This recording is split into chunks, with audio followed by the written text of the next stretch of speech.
Assalamualaikum warahmatullahi wabarakatuh. Shalom, Om Swastiastu, Namo Buddhaya, salam kebajikan, salam sejahtera bagi kita semua.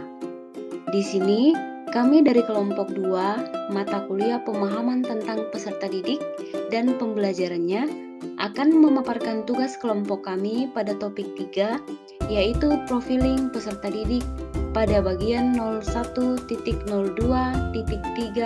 garis T3 garis 5A pada bagian demonstrasi kontekstual. Namun sebelumnya, saya akan memperkenalkan anggota kelompok kami, yaitu IGD Didi Darwiska, Miriam Novita Krismadatulangi, Nikomang Widya Astari, dan yang terakhir Titi Rahmatia Surtianingsi. Kami dari mahasiswa PPG Prajabatan Gelombang 2 tahun 2022 di Universitas Tadulako Palu. Melalui video ini, kami akan membahas mengenai karakteristik peserta didik dan dikaitkan dengan hasil observasi pada saat melaksanakan PPL 1 sebelumnya. Peserta didik pada satuan pendidikan datang dengan berbagai latar belakang dan karakteristik yang sangat beragam. Oleh karena itu, penting bagi pendidik untuk mengetahui dengan jelas bagaimana gambaran setiap peserta didik yang ada pada satuan pendidikan ataupun di dalam kelas pada khususnya, sehingga pembelajaran dapat berjalan secara efektif. Pendidik sangat dianjurkan untuk dapat membuat profil dari peserta didiknya sesuai dengan tujuan pembelajaran di kelas, seberapa jauh pendidik mengenal mereka, apakah ada perbedaan pada setiap peserta didik, di manakah perbedaannya. Hal ini akan membantu guru sebagai pendidik untuk dapat mengelola kelas serta memberikan pengajaran dengan lebih baik apabila guru berhasil memetakan kondisi para peserta didik di kelas yang kita ampu. Oleh karena itu, sebagai pendidik, kita perlu memahami karakteristik dari peserta didik yang ada di dalam kelas kita. Karakter peserta didik diartikan sebagai ciri, tabiat, watak, dan kebiasaan yang dimiliki oleh seseorang yang sifatnya relatif tetap. Karakter peserta didik dapat diartikan sebagai keseluruhan pola kelakuan atau kemampuan yang dimiliki peserta didik sebagai hasil dari pembawaan dan lingkungan. Informasi terkait karakteristik peserta didik sangat diperlukan untuk kepentingan dalam perancangan pembelajaran. Pemahaman karakteristik peserta didik sangat menentukan hasil belajar yang akan dicapai, aktivitas yang perlu dilakukan, dan asesmen yang tepat bagi peserta didik. Karakteristik peserta didik ini meliputi etnik, kultural, status sosial, minat, perkembangan kognitif, kemampuan awal, gaya belajar, motivasi belajar, perkembangan emosi, perkembangan sosial, perkembangan moral, dan perkembangan motorik peserta didik. Untuk memahami dengan lebih jelas, kami akan mencoba menjelaskan melalui video presentasi kami dan dikaitkan dengan hasil observasi kami di lingkungan sekolah yang telah kami laksanakan. Silakan disimak ya. Yang pertama yaitu etnik. Etnik adalah data tentang keberagaman etnis atau suku bangsa di kelas yang akan menjadi informasi berharga bagi pendidik dalam menyelenggarakan proses pembelajaran. Berdasarkan hasil observasi pada kelas sasaran, observer mengambil data etnis peserta didik dengan menggunakan platform Google Form. Dan hasil data mengenai etnis mereka sangat beragam, mulai dari suku Bugis, Jawa Barat, Kaili, Toraja, dan Bali. Yang kedua yaitu kultur. Latar belakang keberagaman kultur atau budaya yang dimiliki oleh setiap peserta didik itu berbeda-beda, seperti kepercayaan, norma, kebiasaan, adat istiadat, dan kesenian. Dan keberagaman kultur ini juga merupakan hal yang penting yang harus diperhatikan oleh guru, sehingga dalam melakukan proses pembelajaran, guru harus mampu menyikapi keberagaman budaya yang ada di sekolah atau di dalam kelas. Berdasarkan hasil observasi kami mendapati bahwa peserta didik memiliki kebiasaan adat istiadat, kepercayaan, norma yang kental sesuai dengan latar belakang etnik atau suku dan budaya peserta didik. Yang ketiga yaitu status sosial. Keberagaman status sosial juga akan melatar belakangi peserta didik yang ada pada suatu kelas atau sekolah, seperti latar belakang pekerjaan orang tua, kesehatan, kekayaan, kedudukan, dan penghasilan yang berbeda-beda. Peserta didik dengan bervariasi status ekonomi dan sosialnya menyatu untuk saling berinteraksi dan saling melakukan proses pembelajaran. Dari hasil observasi kami mendapati bahwa latar belakang status sosial peserta didik itu beragam, ditandai dari latar belakang pekerjaan orang tua peserta didik yang telah mereka isi, yakni ASN, kepala PLN, polisi, karyawan swasta, wirausaha, IRT, dan petani. Jadi, dapat disimpulkan bahwa peserta didik ini memiliki status ekonomi dan sosial yang berbeda-beda. Karakteristik peserta didik yang selanjutnya adalah minat.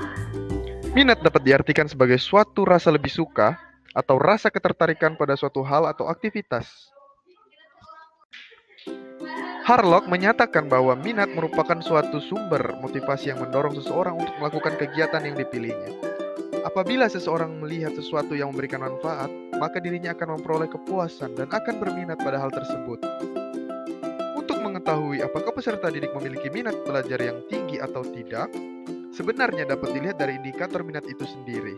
Indikator minat meliputi perasaan senang, ketertarikan peserta didik, perhatian dalam belajar, keterlibatan siswa dalam kegiatan pembelajaran, manfaat dan fungsi mata pelajaran. Selanjutnya, karakteristik peserta didik adalah perkembangan kognitif.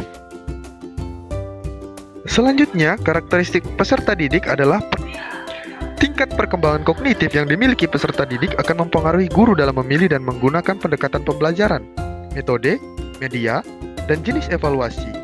Taman kanak-kanak yang peserta didiknya sekitar berumur 5-6 tahun sudah tentu berbeda pendekatan, metode, dan media yang digunakan ketika menghadapi peserta didik. Sekolah dasar yang peserta didiknya berusia 7-11 tahun dan peserta didik sekolah menengah pertama yang usianya berkisar 12-14 tahun dan juga peserta didik sekolah menengah atas atau sekolah menengah kejuruan yang umumnya berusia 15-17 tahun karena dilihat dari perkembangan intelektualnya jelas berbeda. Karakteristik peserta didik yang selanjutnya adalah kemampuan atau pengetahuan awal. Karakteristik peserta didik yang selanjutnya adalah kemampuan awal atau entry behavior. Menurut Ali, merupakan keadaan pengetahuan dan keterampilan yang harus dimiliki terlebih dahulu oleh peserta didik sebelum mempelajari pengetahuan atau keterampilan yang baru. Pengetahuan dan keterampilan yang harus dimiliki terlebih dahulu maksudnya adalah pengetahuan atau keterampilan yang lebih rendah dari apa yang dipelajari.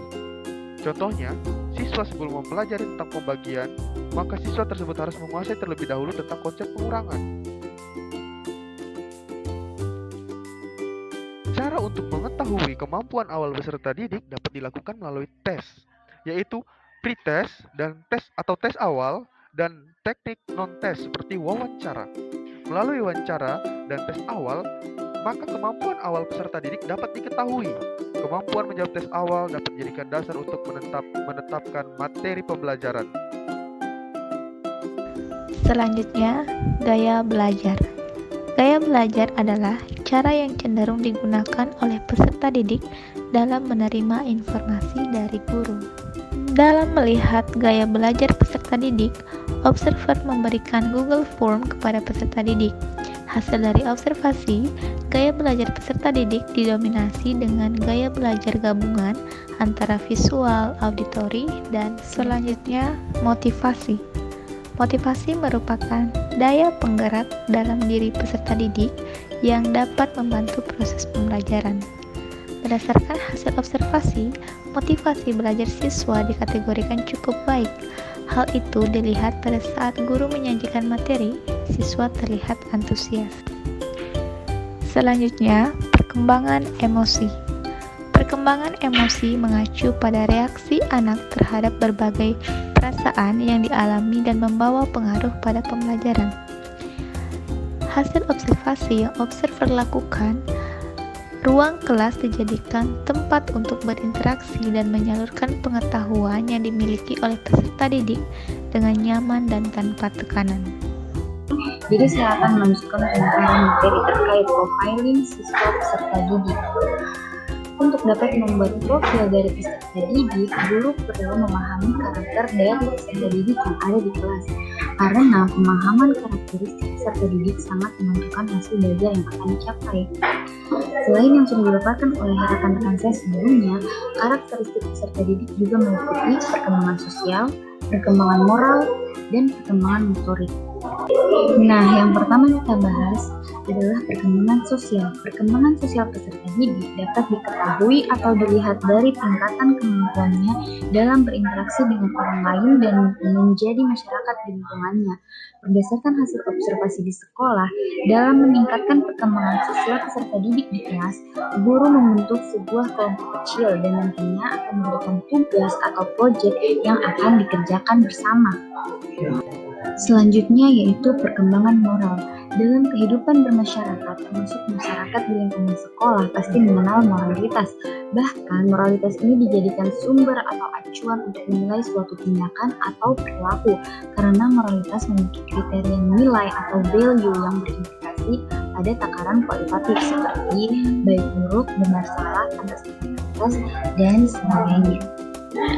Nah, bagaimana seorang guru dalam meningkatkan pembentukan moral atau perkembangan moral didiknya? Jadi, yang paling utama dan yang paling penting yaitu bagaimana kita bisa menjadi contoh yang baik bagi mereka, karena setidaknya seorang guru juga seorang yang digugu dan ditiru. Berdasarkan hasil observasi yang dilakukan observer di sekolah, contoh yang ada di dalam kelas yaitu bagaimana guru tegas dan konsisten. Contohnya dalam pemberian tugas, guru harus tegas dalam memberikan konsekuensi terhadap siswa yang tidak mengerjakan tugas atau tidak mengumpulkan tugas pada waktu yang sudah ditetapkan. Kemudian untuk contoh kedua yaitu bagaimana seorang guru membuat aturan dan batasan yang jelas antara guru dan siswa. Jadi bagaimana seorang guru mengajarkan etika ketika kita berkomunikasi dengan orang yang lebih tua sekalipun kita sudah merasa dekat dengan orang tersebut. Yang terakhir yaitu perkembangan motorik. Perkembangan motorik merupakan proses yang sejalan dengan bertambahnya usia secara bertahap dan berkesinambungan, di mana gerakan individu meningkat dari keadaan sederhana, tidak terorganisir dan tidak terampil ke arah penguasaan keterampilan motorik yang kompleks dan terorganisir dengan baik. Perkembangan motorik terbagi menjadi dua, yaitu motorik kasar yang merupakan gerakan tubuh yang menggunakan otot besar atau sebagian besar atau seluruh anggota tubuh yang dipengaruhi oleh kematangan anak itu sendiri. Dan yang kedua yaitu motorik halus. Motorik halus adalah gerakan yang menggunakan otot halus atau sebagian anggota tubuh tertentu yang dipengaruhi oleh kesempatan untuk belajar dan berlatih. Berdasarkan hasil observasi yang telah dilakukan oleh observer mengamati perkembangan motorik peserta didik dari gaya tulisannya atau model tulisannya. Observer mengamati kerapian dari tulisan pada anak usia SMA atau pada kelas 10 SMA. Apakah sudah sesuai dengan umur dari peserta didik tersebut atau belum?